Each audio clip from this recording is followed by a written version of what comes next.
Bonjour à tous et bienvenue dans Cult & Click pour une nouvelle vidéo de presque qualité. Alors, petite vidéo de presque qualité parce que elle est animée par moi et aussi parce que Kerr n'est pas là. Il est en vacances, le petit Saligo. On peut dire Saligo, Daniel, tu crois ?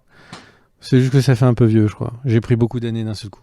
Du coup, mes chers Daniel, et à vous aussi, coucou, nous allons faire la suite de Game of Thrones, les suites et les préquels, puisqu'il y a pas mal de choses. Bonjour mon cher Greg, bonjour à tous. Alors comme tu peux le constater, je ne suis pas avec toi car je suis au mur. Je m'assure que les sauvageons n'envahissent pas Westeros.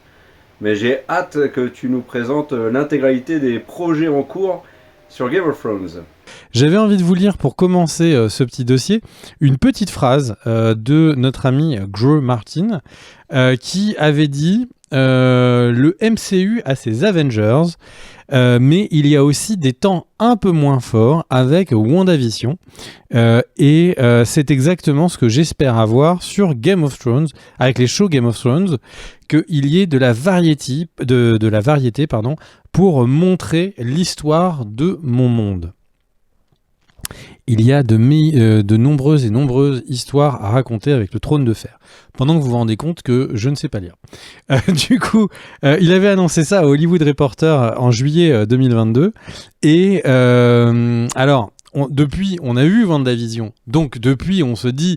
Oh là, Martin, ce n'était pas la meilleure image à prendre, et surtout qu'on a vu les autres films du MCU depuis, mais effectivement, le but à la fin de Game of Thrones, c'était de ne surtout pas lâcher la loi qui fait des œufs d'or, enfin la poule aux œufs d'or, je sais pas pourquoi je dis loi aux œufs d'or, et du coup, en fait, la poule aux œufs d'or, donc de GOT et ses 8 saisons, on le rappelle, hein, HBO voulait pas que ça se termine en 8 saisons, enfin, on vous a fait une vidéo sur ça, donc je vais pas m'apesantir, mais en gros, HBO voulait surtout pas que le phénomène Game of Thrones et les audiences records et historiques aux États-Unis et dans le monde, eh bien s'arrête. Donc très vite après la fin de Game of Thrones, eh bien il y a eu tout de suite de nombreux projets qui sont assortis.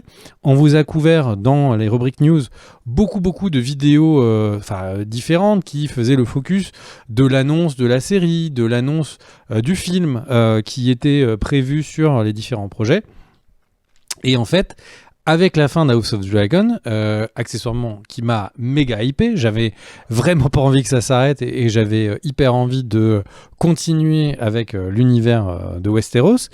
Et j'ai eu envie de faire un petit point pour vous, parce que je me posais la question pour moi, je me suis dit que ça vous intéresserait peut-être, de voir un petit peu où en sont les projets, lesquels vont vraiment avancer et lesquels sont indéfiniment repoussés. Alors déjà, on va repartir, on va se mettre les bases.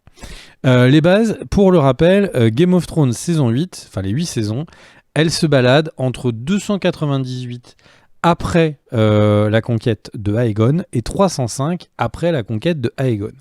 Donc on a 8 saisons sur globalement 7 années. Pourquoi je vous donne ces années-là ? C'est pour que vous ayez une idée de à quel point les séries seront avant.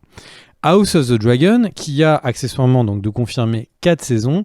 Il y avait 5 saisons qui avaient été annoncées, mais là on est dans un moment un peu particulier puisque le showrunner a annoncé 4 saisons, mais ne sont officiellement renouvelées. Il n'y a que la 3e saison qui est officiellement renouvelée par Max. Si les audiences sont pas cata, on peut supposer que la série aura bien ces 4 saisons, mais il y a une saison qui a disparu dans les derniers mois. Pour info, la série se balade entre quand on a le petit préquel avec le roi Jaehaerys à 101 après la quête du conquérant et ensuite le cœur de la série se balade entre 112 et 132 après le conquérant. Donc en gros, on est vraiment 200 ans, 180 ans avant Goth. Sur cette base, maintenant, quels sont les autres projets ? Les autres projets, le premier projet qui va sortir très vite, c'est en 2025, c'est le Chevalier des 7 royaumes. Et c'est basé sur une succession de nouvelles. Donc il y a vraiment du texte écrit par Martin sur lequel ils vont pouvoir se baser. Ça c'est le premier point. Et c'est une série qui se met pile entre les deux. Elle est à 209 années après la conquête de Aegon. Du coup, on peut grosso modo dire qu'elle est 80 ans après House of the Dragon et 100 ans avant Game of Thrones. Je sais pas du tout comment ils vont gérer le fait de ne pas nous spoiler la fin d'House of the Dragon. Parce que du coup, quand on va voir un roi, qu'on va supposer Targaryen, va jamais falloir nous dire qui est son papa ou qui est sa maman, quoi. Sinon, House of the Dragon, ça va être complexe. Donc l'histoire, ça va parler de quoi ? Ça va parler d'un chevalier qui est décrit comme un jeune, courageux et naïf chevalier, Duncan the Tall, donc Duncan le Grand, et qui va être accompagné d'un écuyer qui est surnommé Egg. Et du coup, c'est pour ça que parfois c'est pour ça que Martin a appelé l'histoire de Dunk in Eggs. C'est David Zaslav qui avait dit que la série apparaîtrait en 2025 et tardivement en 2025. Donc on a vu les premières images quand Max a annoncé qu'est-ce qu'il y aurait en 2025. Donc c'était vraiment genre House of the Dragon se termine, ne claquez pas votre abonnement tout de suite. Attendez, on va vous montrer qu'est-ce qu'il y a. Et voilà, je pense que une grosse année, je pense que s'ils avaient ils auraient fait plus court, mais sur Game of Thrones, il y a quand même une ambition que toutes les séries soient d'une qualité exceptionnelle. Donc on va voir, mais c'est sûr que je sais pas du tout. Alors pour l'instant, on ne parle que d'une saison. Je sais vraiment pas comment ils vont gérer vraiment la partie spoil. Surtout que visiblement, de ce que j'ai pu comprendre, il y a certains personnages très importants de GOT et de House of the Dragons, et je vais pas vous les spoiler, qui potentiellement doivent être mentionnés, quoi. On verra. Autre série qui est validée, c'est Aegon le Conquérant. Alors pour info, il y avait Aegon le Conquérant, le film qui avait été annoncé. C'était annoncé fin 2022, je crois. Et finalement, en avril 2023, ils ont annoncé qu'il y avait 2 projets Aegon, et c'est le projet série qui avancerait, que le film serait arrêté. Donc Aegon, c'est quoi ? C'est tout simplement la quête de Aegon et de ses 2 sœurs pour soumettre les 7 royaumes autour de sa conquête. Pour avoir lu ce passage de feu et de sang du bouquin, c'est vraiment... ça va envoyer du lourd visuellement. Par contre, il y a peu de rebondissements, donc je suis très curieux de savoir qu'est-ce qu'ils vont faire en série. Ça n'a aucune date, donc pour faire simple, on ne sait pas du tout quand ça va sortir. Et pour l'instant, le mot, c'est tant qu'ils n'ont pas un scénario bien ficelé, ça reste en place. La série suivante, donc c'est 10,000 Ships, donc 10 000 bateaux ou vaisseaux. Qui est donc une série qui aurait déjà son pilote en développement, ce qui a été annoncé, le pilote a été annoncé en développement en juin 2024, donc c'est vraiment tout récent. Et en gros, c'était il y a plus de 1000 ans avant Game of Thrones. Il y a la princesse guerrière Nymeria qui va devoir quitter Essos et rejoindre Dorne, puisqu'elle est chassée par les seigneurs dragons de Valyria. Et quand elle arrive à Westeros, elle va brûler ses 10 000 vaisseaux pour qu'aucun couard, aucun lâche n'essaye de retourner à la maison. Donc Nymeria, ce nom, vous l'avez déjà entendu, parce que c'était celle que Arya avait utilisé, le nom qu'avait utilisé Arya pour sa chienne. N'importe quoi, pour sa louve, louve-garou même. Et du coup, elle arrive à Dorne, c'est elle qui, si je ne me trompe pas, va fonder la Maison Martell. Donc on a une grande figure. Alors on est très très très très très longtemps dans le passé. Qu'est-ce que ça va donner ? Je n'en sais rien. Mais le pilote, s'ils sont pilotes, alors pour rappel, la manière dont Max a montré qu'il travaillait, c'est qu'il pouvait aller jusqu'au pilote et quand même couper un projet. On va en parler dans les projets coupés.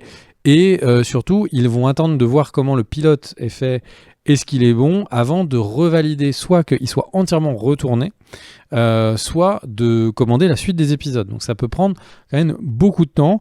À mon avis, ce serait étonnant que ça arrive avant 2027, 2026, voire 2027. Bon, j'ai envie de dire, why not. Tout ce qu'on sait, c'est que c'est l'auteur Amanda Segel qui va être la showrunneuse de ça, et que Martin est plutôt content de ce qui a été écrit. Alors ce serait étonnant que ce soit validé s'il n'avait pas aimé, mais donc du coup, la deuxième série validée en live action, avec des vrais acteurs. Les deux autres séries qui sont animées et qui sont pour une a l'air très très validée et l'autre un peu en gestation. Donc il y a la série qui était anciennement appelée le Sea Snake, le serpent de mer, donc qui est le nom du bateau de Corlys qu'on voit dans House of the Dragon. Il y avait une série qui devait, en live action avec les acteurs et tout, qui devait avoir lieu sur les voyages justement de Corlys et comment est-ce qu'en allant à Essos et en ouvrant des lignes commerciales, il avait réussi à rendre sa maison particulièrement riche. La série The Sea Snake a été renommée 9 voyages, je vais vous le faire en français, et à l'autre information, c'est que c'est devenu une série d'animation. Donc évidemment, l'acteur va reprendre son rôle. Donc Martin parle du fait qu'il est très content et qu'il pense que les scénarios étaient tellement ambitieux que la série aurait coûté des centaines de millions et qu'il valait mieux qu'elle passe en animation. Bon, écoutez, pourquoi pas. On a déjà vu du Game of Thrones en animation dans les DVD, dans les bonus des DVD, où il y a justement certaines scènes spécifiques du lore de Game of Thrones. Je pense notamment à la conquête de Aegon, je pense notamment aux marcheurs blancs. Il y avait des petites scénettes d'animation qui étaient plutôt chouettes, qui accessoirement sont trouvables sur YouTube, qui ont été diffusées a posteriori. Le deuxième série d'animation, qui alors on est un peu plus dans le monde du je sais pas trop. Il y a une série qui a été évoquée en janvier 2021, donc ça commence à faire, qui était une série qui s'appelait The Golden Empire, donc l'Empire doré, qui était une série qui se basait sur l'empire des Yi-Ti, donc Yi plus loin Ti, et globalement c'est quoi les Yi-Ti? C'est pas ceux qui cherchent la maison, j'ai entendu Kerr faire sa vanne de loin là. Non, les Yi-Ti, c'est tout simplement en gros, c'est le Japon ou la Chine de Essos. Donc c'est vraiment genre le bout le plus est de l'Est. Et accessoirement, Mysaria vient de Yi-Ti. Et donc est-ce qu'il y a des moments où est-ce qu'elle regarde Rhaenyra en lui disant voilà, téléphone maison, je ne sais pas. Mais du coup, c'est en développement. Ce serait une série qui s'est tout de suite positionnée comme étant très adulte et dans un univers très différent de celui, puisque beaucoup plus japonisant ou en tout cas dépaysant par rapport à ce qu'on a pu voir dans Game of Thrones. Pour l'instant, on n'en a plus jamais entendu parler, sauf Martin qui une fois a dit qu'il avait vu des artworks magnifiques. Voilà, mais qu'est-ce qu'on fait avec ça ? Je sais pas, je vous donne l'information. En tout cas, ça n'a pas l'air d'être quelque chose qui va arriver tout de suite. Et alors maintenant, les séries et films qui ne se feront pas. Le premier, donc j'en ai parlé, c'est Aegon le film, donc ça c'est Kill au profit donc de la série. La deuxième, la première série, mais le deuxième projet annulé, c'est Snow, qui aurait dû donc être la suite de Jon Snow, avec Kit Harington qui reprenait son rôle. Vraiment après Goth, donc c'est une espèce de suite directe de Goth, avec il part dans le nord, comme il se passe. Voilà, j'espère que je vous sauve pas des trucs, mais en même temps, si c'est pas la suite de Goth, j'espère que c'était assez logique. Mais du coup, donc Kit Harington, le personnage de Jon Snow, il lui arrive des trucs à la fin de Game of Thrones, et on est censé voir la suite directe. Et même si la série a eu pas mal de traction, il y a eu des interviews, pas mal d'informations, la finalité, c'est que Kit Harington a dit qu'il n'y avait aucune piste créative qui s'était montrée suffisamment solide, et donc la série était partie au point mort, quoi. Ce qui est dommage, hein, parce que c'est vrai que ça aurait été un moyen de pas annuler, mais de corriger la saison 8 de GOT.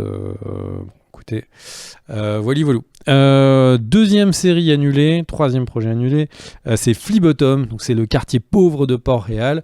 Ils avaient annoncé une série sur Fleabottom, Kill.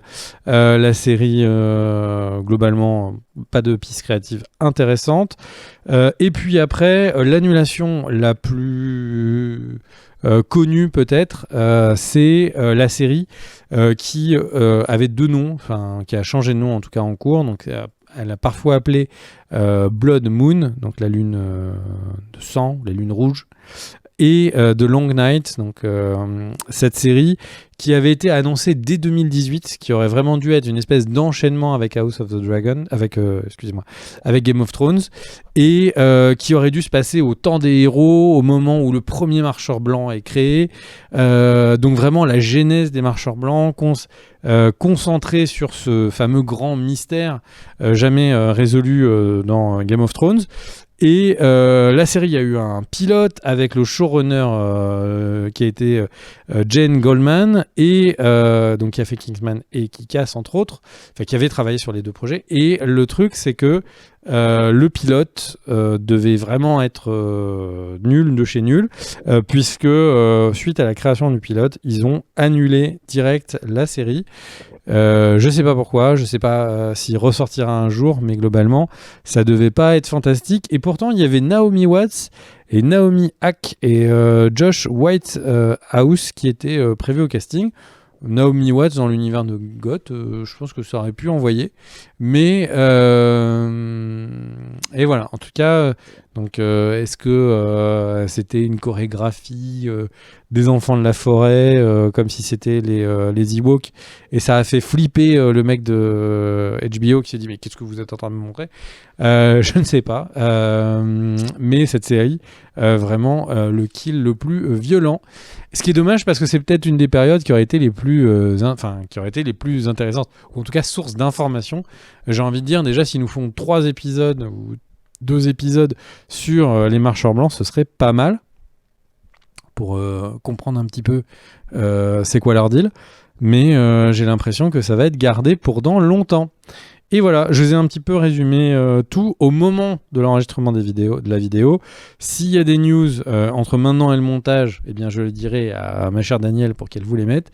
Et s'il n'y a pas de news et que ça arrive après, eh bien ne m'en voulez pas, je ne peux pas les inventer. Ce qui est sûr, c'est qu'il y a beaucoup de mini-informations. J'ai même trouvé des sites qui se contredisaient, des gros sites à la Variety, Hollywood Reporter, etc., qui se contredisaient juste parce qu'ils n'avaient pas mis à jour des dernières informations. Voilà, je pense que j'ai les dernières informations, en tout cas j'espère que je vous ai pas fait perdre notre temps et que vous en savez plus sur la suite de GOT. Donc en gros, si je résume, le prochain rendez-vous, c'est la série autour du Chevalier errant, donc Dunk and Egg, et 2025 et 2026, retour de House of the Dragon, dont le tournage va reprendre dans quelques mois. Voilà, début 2025, d'après ce que disait le showrunner. Voilà, des bisous à tous, on se retrouve très vite, et voilà Mogoulis.